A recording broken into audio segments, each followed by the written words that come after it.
Vamos a ocuparnos ahora de un gran clásico de la literatura de todos los tiempos y que pertenece también al periodo denominado, mal llamado según algunos, medieval. Nos referimos a la Divina Comedia de Dante Alighieri. En verdad no se llamaba Divina Comedia, se llama Comedia, nada más, la Comedia de Dante.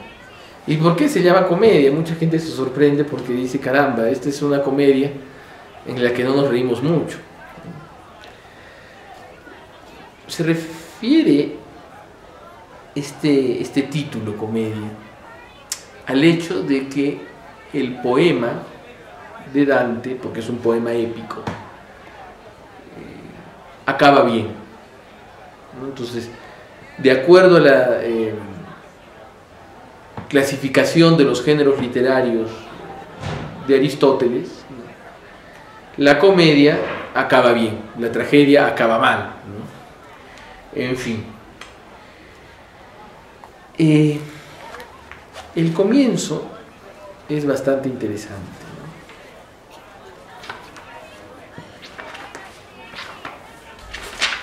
¿no? A mitad del camino de la vida yo me encontraba en una selva oscura, con la senda derecha ya perdida. Pues decir cuál era esa cosa dura, esa selva salvaje, áspera y fuerte, que en el pensar renueva la pavura. Entonces, este es un poema donde cierta confusión existencial por parte del hablante lírico, o del hablante épico, mejor dicho, desemboca en un viaje místico, cósmico y espiritual por las tres regiones de ultratumba que la revelación cristiana había establecido: por el infierno, el purgatorio y el cielo. Ya desde aquí se nos revela la condición jerárquica y arquitectónica de la cosmovisión que representa la Divina Comedia.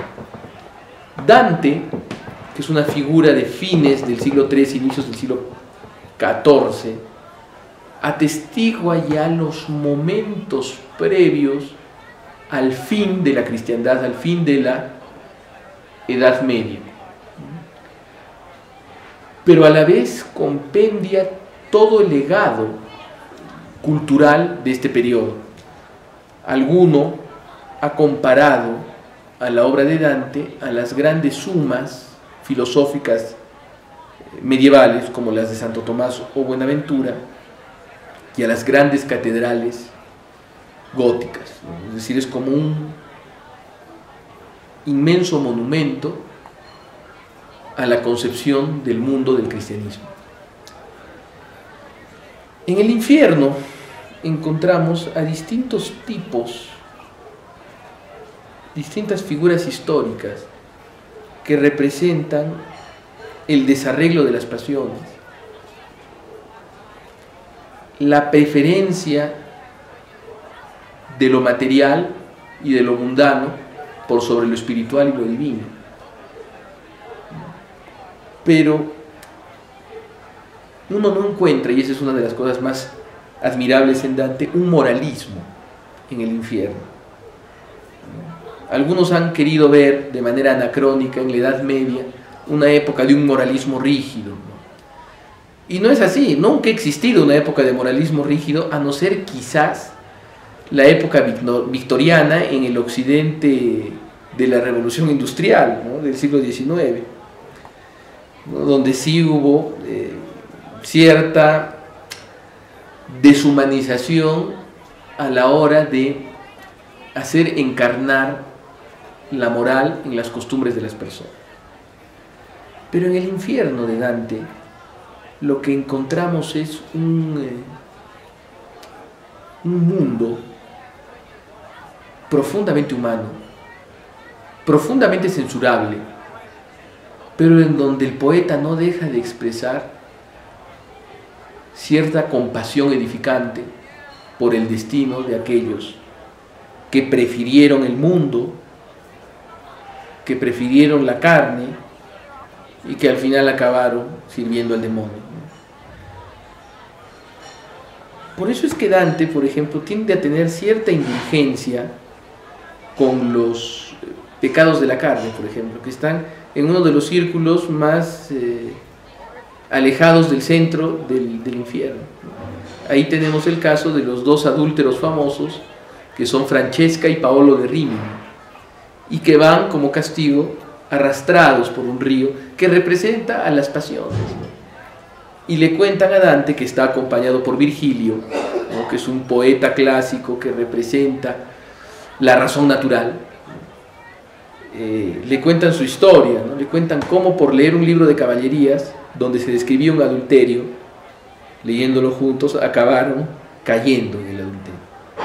Pero ellos no son los pecadores principales. El peor pecado para Dante es la traición, ¿no? La traición al benefactor. ¿Y quién es el mayor benefactor? Dios. Al final todo pecado es una suerte de traición, pero la traición propiamente dicha es la que hace que Dante, la que considera a Dante como la peor de las ofensas, ¿no? Es una cosa curiosa que sorprende a los lectores contemporáneos, el encontrar a un papa en el infierno. Dante pone a San Pedro Celestino, porque luego sería canonizado, en el infierno, a un papa que había renunciado a su dignidad, que pudiendo reformar la iglesia, renuncia a su dignidad. Entonces mucha gente se escandalizaría, ¿no? Mucha gente actual diría, ¿cómo es posible que pongan un papa en el infierno? O por otro lado se alegrarían diciendo, caramba, Dante no era católico, porque ponía a los papas en el infierno. Pero lo que ignoran ambas posiciones es que el hombre medieval podía distinguir muy bien entre el oficio y la persona, entre la alta dignidad a la que te llamaba cierto oficio, como el de rey y el de papa, y la personalidad del individuo que la ocupaba.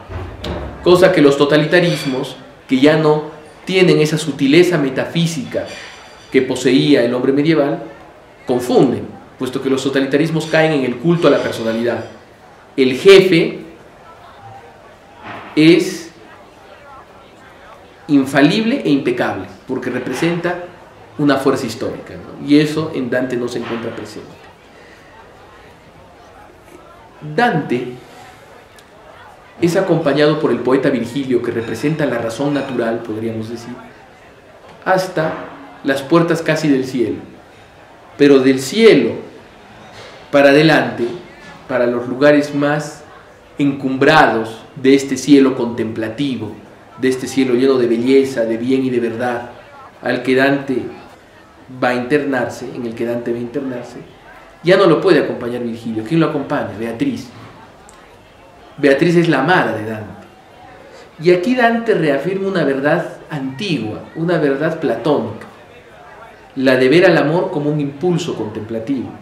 Es decir, el amor no se agota en la cosa amada o en la persona amada. El amor es un impulso hacia, desde la belleza de la criatura a la belleza del creador. Entonces, en ese sentido, Beatriz acompaña a Dante hasta los lugares más profundos o más elevados del cielo, donde Dante contempla la rosa mística, contempla a Nuestra Señora y contempla los misterios divinos más excelsos y casi inefables, ¿no? El poema gozó de fama muy tempranamente, ¿no? Ya en vida de Dante, el poema fue bastante celebrado. Y quizás no haya obra poética más comentada que la de este poeta florentino, peleado con su patria en medio de las grandes conmociones políticas de la Italia de los siglos XII, de los siglos XIII y XIV, y que se ha convertido quizás en el mayor escritor y en el mayor poeta cristiano de todos los tiempos.